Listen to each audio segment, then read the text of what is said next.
Bonjour à tous, j'espère que vous allez bien. Moi ça va. La lecture m'a changé la vie, c'est le titre de la vidéo. Effectivement, la lecture m'a changé la vie. Il y a quelques années de cela, je ne savais pas vraiment comment prendre le contrôle de ma vie. J'étais dans un monde où je faisais comme tout le monde.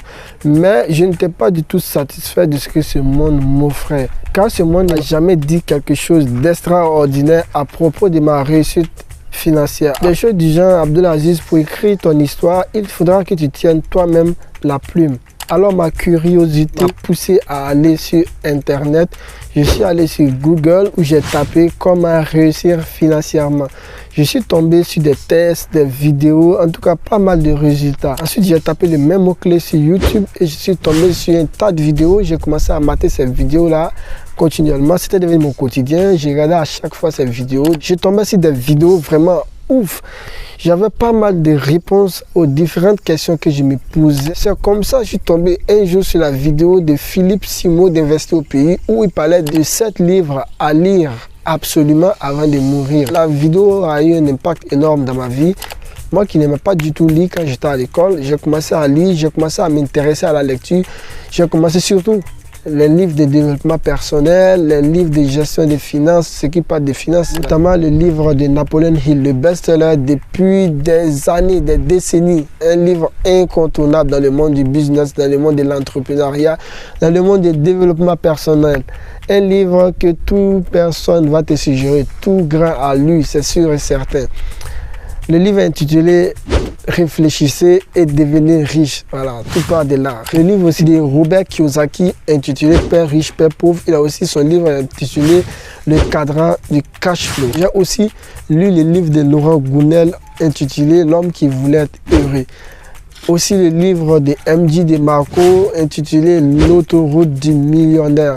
En même temps, je suis tombé sur le best-seller de Robert Kiyosaki de l'Afrique, Ricardo Kanyama. Son livre intitulé La chèvre de ma mère, c'est mon coup de cœur. Un livre que tu devras lire absolument. Pour ton information, ces livres que je viens de citer sont incontournables pour quiconque veut réussir.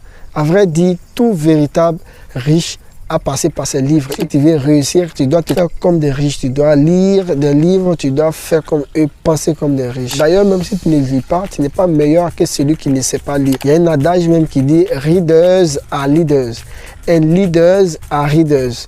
Les leaders sont des lecteurs et les lecteurs sont des leaders. La lecture de ces livres est la base de tout développement. Tu es d'accord avec moi que pour construire un immeuble, il te faut une bonne base. Tu dois avoir la base bien faite en béton armé. Donc, si tu veux fonder une véritable richesse, tu dois lire ces livres pour avoir une bonne base. Avec le cadran du cash flow, la lecture m'a permis de comprendre que dans ce monde, il y a 4 types de personnes. Les 2 premières réussissent, par contre, les 2 autres échouent. Les 2 premières personnes qui réussissent sont les chefs d'entreprise et les investisseurs. Là-bas, le risque est énorme. Le risque est énorme et en même temps, c'est là qu'il y a la véritable richesse. Les 2 autres qui échouent sont des travailleurs indépendants et les employés. Là-bas, le risque est minime. En même temps, leur revenu est très faible. Il arrive souvent que le revenu n'est même pas suffisant pour la simple survie de ces personnes. Là que ça devient très dangereux. La lecture m'a permis de comprendre que je devais aider les gens. Je devais résoudre les problèmes des gens et ils seront prêts à me payer. La lecture m'a permis de comprendre que le monde est méchant, que le monde va toujours me bousculer, que le monde va toujours me piétiner, que le monde n'a aucune pitié pour les pauvres. La lecture m'a permis de comprendre que personne ne va mieux me traiter, personne ne va bien me payer, personne ne va bien faire les choses pour moi. La seule qui peut mieux faire et tout faire pour moi, c'est moi-même. Personne d'autre ne le fera à ma place. À vrai dire, la lecture m'a transformé. J'étais quelqu'un de paresseux avant, j'étais quelqu'un qui n'avait pas vraiment confiance en moi. Mais avec la lecture, je suis devenu quelqu'un d'autre. Je suis devenu très courageux parce que je devais changer beaucoup de choses. Je devais dire non à beaucoup de choses. Donc, j'ai eu quelque chose de... C'est pas une motivation qui était très loin.